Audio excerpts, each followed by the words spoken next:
Bismillahirrahmanirrahim. Alhamdulillahirrabbilalamin. Wassalatu wassalamu ala Sayyidina Muhammad wa ala alihi wa sahbihi ajma'in. Rabbi syrah li sadri wa yassir li amri wahlul 'uqdatam min lisani yafqahu qawli. Subhanaka la ilma lana illa ma 'allamtana innaka antal alimul hakim. Amma ba'd.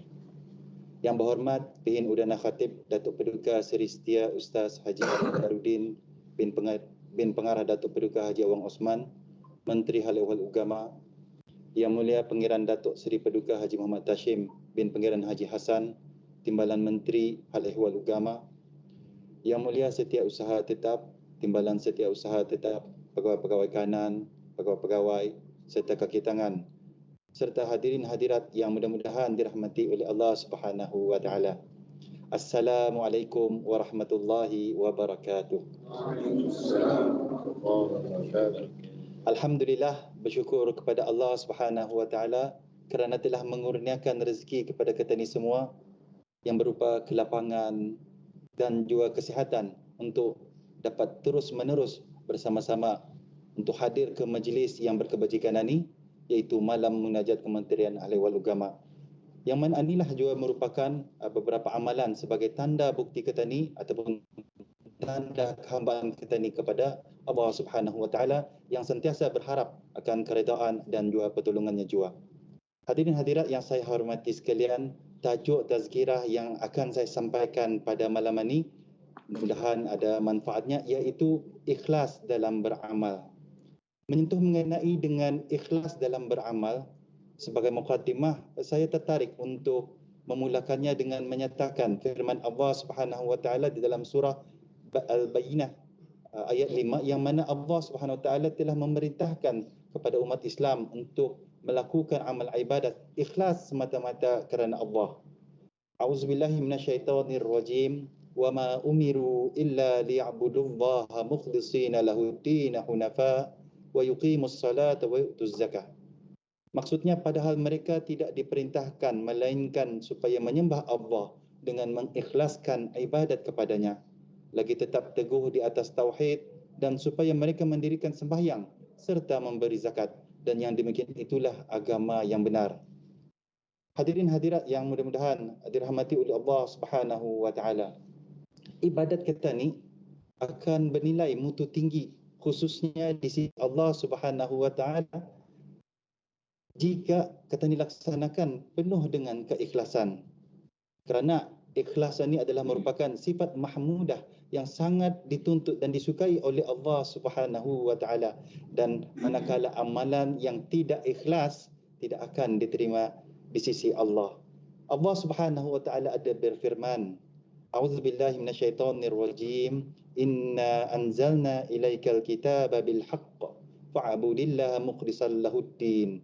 Maksudnya sesungguhnya kami menurunkan Al-Quran ini kepadamu, wahai Muhammad, dengan membawa kebenaran. Oleh itu hendaklah engkau menyembah Allah dengan mengikhlaskan segala ibadat dan bawaanmu kepadanya. Surah Az-Zumar ayat 2.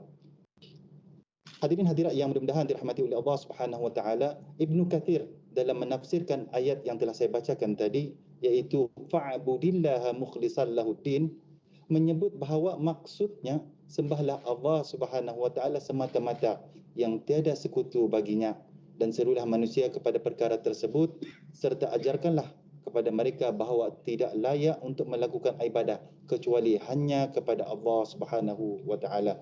Sesungguhnya Allah Subhanahu wa taala tidak mempunyai sekutu bandingan dan ataupun tandingannya. Selain itu Rasulullah sallallahu alaihi wasallam juga pernah bersabda dalam satu hadis ini memang sudah kata ni selalu dengar, iaitu innamal a'malu binniyat wa innamal likulli imrin ma nawa. Faman kanat hijratuhu ila Allahi wa rasulih fa hijratuhu ila Allahi wa rasulih. Wa man kanat hijratuhu lidunya yusibuha aw imra'atin yangihuha fa hijratuhu ila ma hajara ilai.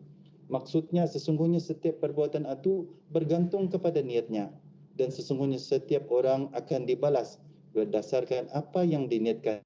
Barang siapa yang berhijrah kerana Allah Subhanahu wa taala dan Rasulnya, dan barang siapa yang berhijrah kerana menginginkan harta benda dunia atau kerana perempuan yang ingin dinikahinya, maka hijrahnya mengikut kepada nilai apa yang dia berhijrah kepadanya. Hadis riwayat Al-Bukhari. Berdasarkan nas-nas daripada Al-Quran dan hadis yang telah saya sebutkan tadi, jadi jelaslah bahawa kita ni semua sebagai umat Islam diperintahkan untuk melaksanakan amal ibadah secara ikhlas hanya semata-mata kerana Allah Subhanahu wa taala, tanpa kita ni menyekutukan Allah Subhanahu wa taala dalam amal tersebut ataupun dalam sesuatu apapun. Sesungguhnya orang yang beramal dan melaksanakan segala tuntutan agama dengan penuh ikhlas dan mengharapkan keridaan Allah tanpa ada perasaan riak, maka dia akan mendapat kebahagiaan di dunia dan juga kebahagiaan di akhirat kelak.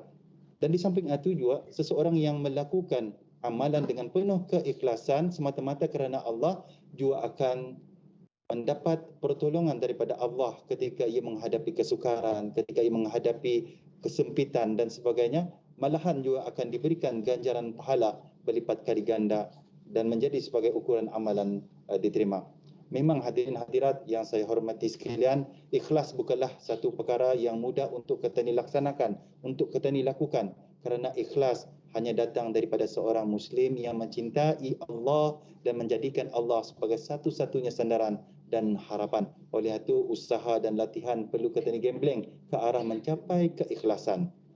Jadinya kepentingan kita ni menghadirkan keikhlasan kita ni dalam melakukan sesuatu amalan itu adalah kerana Allah, diri seseorang itu akan mempengaruhi segala amalan yang dilakukan, di mana ia akan mendapat keberkatan daripada Allah Subhanahu wa taala. Akan tetapi jika sebaliknya amalan yang dilakukan bukan kerana Allah, akan lebih cenderung untuk kita ni melakukan perkara-perkara yang dibenci oleh Allah Subhanahu wa taala. Nauzubillahi min zalik. Justru itu, ikhlaskanlah diri dalam setiap amalan yang dilakukan. Jauhkanlah diri kita ni daripada berharap pujian orang, kena sanjung dan sebagainya, ataupun runtutan harta dunia. Kerana sesungguhnya sia-sialah setiap amalan yang dilakukan dengan niat yang riak dan selain daripada mendapatkan keridaan Allah. Semoga Allah menjadikan kita ni semua yang berada di sini termasuk dalam golongan orang-orang yang ikhlas. Amin amin ya rabbal alamin. Dan di antara lain, hebatnya orang yang mempunyai sifat ikhlas ini dalam diri akan membuat seseorang itu sebenarnya teguh kepribadiannya. Ia akan menjadi seorang yang berdisiplin. Ia akan bermotivasi untuk melaksanakan ibadah-ibadah yang telah ditetapkan ataupun yang telah diperintahkan kepada kita ni.